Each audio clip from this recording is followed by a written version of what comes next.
विनोद का कंस्ट्रक्शन का बिजनेस था और सीमा उसकी बीवी थी। बड़ा ही सुखी जीवन बिता रहे थे दोनों, लेकिन जीवन में इतनी खुशियां नहीं थी। उन दोनों के कोई बच्चे नहीं थे। देर से ही लेकिन सीमा की गोद भर गई। एक लड़का और एक लड़की, दोनों बहुत प्यार से रखते थे अपने बच्चों को। अपने पापा की जान थी वो, और अपने दादा दादी की भी। सारा परिवार मिलजुल कर रहता था। विनोद और बच्चों का नहाना हो गया था। सब खाने के बाद टेबल पर आ गए थे। खाना हुआ और सब अपने रूम में चले गए। विनोद बाहर ही बैठा था। तभी उसके पिताजी वहां आए और बोले, क्या बात है विनोद, क्या सोच रहा है? पिताजी ने उसके कंधे पे हाथ रखा और बगल में आकर बैठ गए। विनोद थोड़ा चिंतित होकर बोला, कुछ नहीं पिताजी, अपना वो नदी का जो पुल बन रहा है ना, उस प्रोजेक्ट के लिए मुझे शायद वहां जाकर रहना होगा। यहां से आना जाना मुश्किल होगा। वैसे काम रात दिन का है, तो आजकल सामानों की चोरी भी तो बहुत हो रही है। मैं वहीं रहूंगा तो सब पे मेरी नजर रहेगी। पिताजी ने उसको सहारा देते हुए बोला, तो क्या हुआ, आखिर काम है तो करना ही है। कब जा रहे हो? तुम यहाँ का टेंशन मत लो, यहाँ सब लोग अच्छे से रहेंगे और मैं भी तो हूँ। मैं भी ऑफिस में जाकर बैठा रहूंगा। विनोद जरा दुखी होकर बोला, पिताजी मैं बच्चों को यहीं रख कर जाऊंगा। वहां कैसे इंतजाम होगा मुझे नहीं पता। आपको अकेला छोड़कर जाने का मन नहीं कर रहा मेरा। पिताजी उसका पीठ थपथपाते हुए बोले, तुम जाओ और काम में ध्यान दो, यहाँ बच्चों के बारे में मत सोचो। अगले ही दिन सीमा और विनोद को लेने एक गाड़ी आई। साथ में मैनेजर था, उसका नाम रघु था। रघु एक ड्राइवर के साथ आया था। सबने मिलकर नाश्ता किया और सामान गाड़ी में डालकर चले गए। यह कंस्ट्रक्शन साइट घर से काफी दूर थी। कुछ 2 घंटे का लंबा रास्ता था। रास्ते में हरी भरी झाड़ियां, खेत और कभी जंगल। सीमा को यह सब देखकर काफी अच्छा लग रहा था। बहुत दिन हो गए थे वो बाहर निकली नहीं थी। मैनेजर ने वहां के जमींदार की एक हवेली किराए पर ली थी। गेट के अंदर जाते ही नंदू और कमला दोनों भागते हुए आए। नंदू यहाँ सफाई का काम करता था और कमला रसोई और घर की सफाई करती थी। वो दोनों हवेली के गेट के पास बने घर में रहते थे। नंदू भागते हुए आया और गाड़ी से सामान निकालकर अंदर ले गया। कमला कुछ सामान हाथ में लेकर सीमा को घर दिखाने ले गई। सीमा को घर बहुत पसंद आया। उसके बाद विनोद मैनेजर के साथ उसी गाड़ी में बैठकर साइड पर चले गए। यहाँ सीमा पूरा घर देखकर बहुत ही खुश हुई। उसने और कमला ने मिलकर खाना बना लिया था। अब वो शाम को विनोद का इंतजार कर रही थी। विनोद आने के बाद पहले नहाने गया और बाद में खाना खाकर बरामदे में नंदू और कमला के साथ आग जलाकर बातें करने लगा। सीमा और कमला की बहुत अच्छे से बनने लगी। ऐसे कुछ 8-10 दिन बाद सीमा ने घर में एक तहखाना ढूंढ लिया।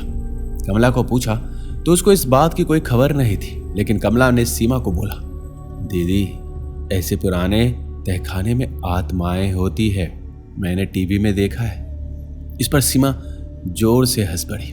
दत्त पगली, भूत प्रेत कुछ नहीं होते, चलो देख कर आते हैं। दोनों अंदर गई। वहां बहुत धूल थी, लेकिन काम का कुछ भी सामान नहीं था सिवाय एक के। एक कंगन मिला था पुराने जमाने का। सीमा को बहुत पसंद आया। वो यहाँ के जमींदार के बहू का था, ऐसा कमला ने कहा। कमला ने पहले तो सीमा को रखने से मना किया, लेकिन सीमा की जिद के आगे वो कुछ नहीं कर सकी। उसने वो कंगन सोनार से साफ करवा के सीमा को दे दिया।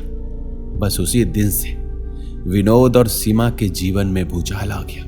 विनोद कभी कभी रात को देर से आने लगा था। वहां काम जोर से चल रहा था। उसको काम के अलावा अब कुछ सूझ नहीं रहा था। एक बार विनोद को रात को आते देर हो गई। उसने सीमा को फोन करके खाना खाकर सोने को कहा। जब वो घर आया तो रात के कुछ 12:30 बज रहे थे। नंदू ने गेट खोला और वो जाकर सो गया। घर के अंदर जाते ही विनोद को उसके बाथरूम में से चूड़ियों की आवाज आने लगी। उसने ज्यादा ध्यान नहीं दिया। वो फ्रेश होने गया तो वहां कोई नहीं था। बाद में उसने खाना खाया और अपने रूम में चला गया। अंदर जाकर देखा तो सीमा अपनी जगह सोई थी। उसने उसे बिना जगाए खुद सो गया, लेकिन अचानक उसकी नींद खुली। उसको दर्द से चिल्लाने की और रोने की आवाज आने लगी। उसने आंखें खोली तो सीमा बेड पे नहीं थी। आवाज बाथरूम से आ रहा था। देखा कि वहां सीमा नीचे गिरी थी, दर्द से चिल्ला रही थी। विनोद ने उसको उठाकर बेड पे रखा। वो एक हाथ में वही पुराना सा कंगन पहने थी। विनोद को जरा अजीब लगा। सीमा कभी कंगन नहीं पहनती थी।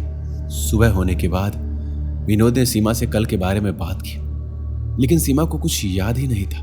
वो जरा बीमार सी लग रही थी। विनोद ने पूछा, सीमा तुम ठीक हो? डॉक्टर के पास चलना है क्या? सीमा ने ना कहते हुए अपना मन काम में लगाया। दूसरे दिन गांव में बाजार लगता था। विनोद ने कहा, कमला, दीदी को बाजार लेकर जाना, उसका मन भी बना रहेगा, और तुम्हें भी कुछ चाहिए तो वो दीदी से मांग लेना, वो तुम्हें खरीद कर दे देगी। कमला ने हंसते हुए हाँ कहा। विनोद अपने काम पर चला गया, लेकिन उसको सीमा का मूड थोड़ा अलग लग रहा था। साइड पर जाकर उसका मन काम में नहीं लग रहा था। वो एक जगह बैठकर सोचने लगा कि रात को वो मुझे वहम हुआ था या फिर वो सच था।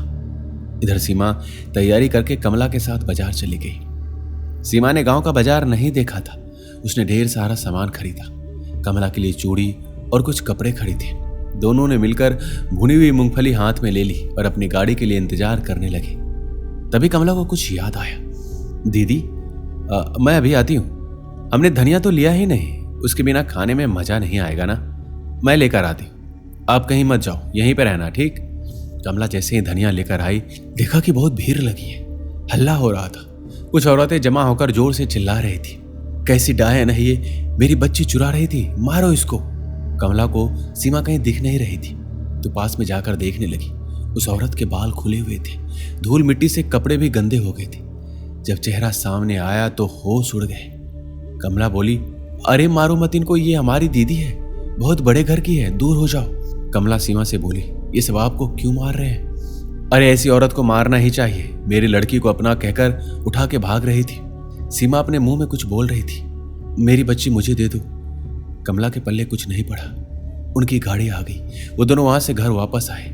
कमला ने यह बात किसी को नहीं बताई। शाम होते ही सीमा को बहुत बुखार हुआ, लेकिन वो घर में ही रुकी रही। नंदू ने डॉक्टर बुलाकर लाया। उसने दवाई दी और चला गया। विनोद आज जल्दी आ गया था, साथ में खाना भी खाया। सीमा बिल्कुल ठीक थी, लेकिन रात को जब विनोद को दर्द भरी चीखें और चूड़ियों की आवाज आई तो उसने मुड़कर देखा। आज भी सीमा बेड पर नहीं थी। सीमा बाथरूम में थी। लेकिन जब विनोद उसको लेने गया तो सीमा ने एकदम डरावनी आवाज में पलटकर जवाब दिया, ए दूर हो जा, अगर मेरी बच्ची को हाथ लगाया तो तेरा खून पी जाऊंगी। उसका ऐसा रूप देखकर विनोद तो एकदम से डर गया। उसको अपनी आंखों पर विश्वास नहीं हो रहा था। उसने चीखना चालू किया, नंदू जल्दी आओ। नंदू और कमला जल्दी भागते हुए आए। सीमा का वो डरावना रूप देखकर उनकी भी सांसें रुक गई। उनके बाल खुले हुए थे, आंखें खून सी लाल, चेहरा इतना भयानक कि उस पर कटने के जलने के निशान। कमला अक्का, तू इसमें मत आ, तुझसे और नंदू से मेरी कोई दुश्मनी नहीं, मुझे मेरी बेटी दे दो, मैं यहां से चली जाऊंगी। ऐसा बोलकर सीमा रोने लगी और बेहोश हो गई। कमला यह देखकर एकदम से सुन्न हो गई और बाहर भागी। नंदू और विनोद भी साथ में भागे और दरवाजा बंद कर दिया। ये सब क्या है कमला, मुझे कुछ बताओगी? तुम्हें वो अक्का क्यों बोली? विनोद ने जरा गुस्से से पूछा। वो वापस आ गई है साहब, वो वापस आ गई है अपना पुराना बदला लेने। मुझे अक्का कोई दूसरा नहीं बोल सकता, एक ही थी, वो आ गई है साहब, अपनी लड़की की मौत का बदला लेने आ गई है। वो अब किसी को नहीं छोड़ेगी। कल बाजार में भी दीदी कह रही थी कि मेरा बच्चा मुझे दे दो। ऐसा कहकर कमला रोने लगी। नंदू कमला के पास जाकर बैठ जाता है। विनोद तो पूरा पागल हो चुका था। कमला क्या बोल रही थी कुछ समझ नहीं आ रहा था। कमला ने बताना चालू किया, साहब ये जो हवेली है ना, वो जमींदार बड़ा ही निर्दयी आदमी है। उसने बहू और बेटे को अपने हाथों से मार डाला।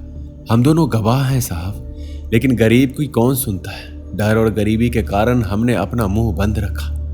विनोद थोड़ा शांत हो रहा था। कमला आगे बता रही थी, उस जमींदार का एक लड़का था, रौनक नाम का। उसका यह स्वभाव घर वालों को बिल्कुल नहीं भाता था। रौनक को शांति पसंद थी, जो एक मजदूर की लड़की थी।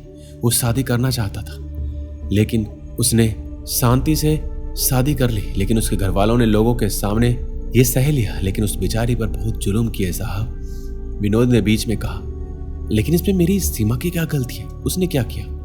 कमला आगे बताने लगी, हाँ साहब, इसमें सीमा दीदी की कोई गलती नहीं है, लेकिन अब वो शांति की आत्मा वापस आ गई है साहब, अपना बदला पूरा करने। उस शांति को एक लड़की हुई, बेचारी सारी तकलीफें सहती रही, लेकिन कभी घर की बात बाहर जाने नहीं दी। रौनक को यह सब पता था। उसने अपने माँ बाप को समझाने की बहुत कोशिश की, लेकिन कोई फायदा नहीं हुआ। और एक दिन हाथापाई में शांति की लड़की बहुत जख्मी हुई। डॉक्टर ना मिलने से बेचारी बच नहीं पाई। साहब बच्चे का दर्द क्या होता है हमसे पूछो साहब, हमको बच्चा नहीं है, आप नहीं समझोगे। इतना कहकर कमला रोने लगी। खुद को संभाल कर वो आगे बोली, अपना बच्चा सामने दम तोड़ दे तो कैसा लगता है साहब। शांति पागल सी हो गई, लेकिन उस जमींदार ने बच्चे की लाश को आपका जहां बाथरूम है ना वहां जमीन में गाड़ दिया। शांति ये सब सह नहीं पाई और बेचारी तड़प के मर गई। कहते हैं ना साहब, जो तड़प के मरते हैं उनकी रूह भटकती है। रौनक इन सब से अभी बाहर भी नहीं आ पाया था, वो पागल हो चुका है। उसको एक कमरे में बंद रखता है वो जमींदार। रौनक अपनी शांति से और बच्ची से बहुत प्यार करता था। उस बेरहम जमींदार ने शांति की लाश को कहीं गायब कर दिया। उसकी लाश किसी को नहीं मिली साहब। ये सब सुन के विनोद सुन्न सा रह गया। कैसे है ये लोग और मैं अपनी बीबी को कैसे बचाऊं, यही सोच में पड़ गया। सुबह होते ही नंदू एक तांत्रिक बाबा को ले आया। उन्होंने समस्या का हल बताया। शांति की आत्मा को मुक्ति के लिए पहले शांति को कहाँ गायब किया है वो देखना पड़ेगा। विनोद ने पुलिस में रिपोर्ट दर्ज की। विनोद ऐसे लोगों को ठीक करना जानता था। पुलिस ने जमींदार को नंदू और कमला के बयान पर हिरासत में ले लिया। शांति को उसने खेत में दफनाया था। उस तांत्रिक ने खेत में खुदवाकर शांति की अस्थियां बाहर निकलवाई। बाद में हवेली में जाकर बाथरूम में खुदाई करवाई। शांति और उसकी बच्ची की अस्थियां साथ में अग्नि के हवाले किया। उसके बाद उन दोनों को मुक्ति मिल चुकी थी। इधर सीमा कमरे में बंद थी। उसको धीरे धीरे होश आ रहा था। शांति की रूह अब सीमा को छोड़ चुकी थी। दोस्तों, इस वीडियो में बस इतना ही। मिलते हैं अगले वीडियो में। अपना ख्याल रखिएगा।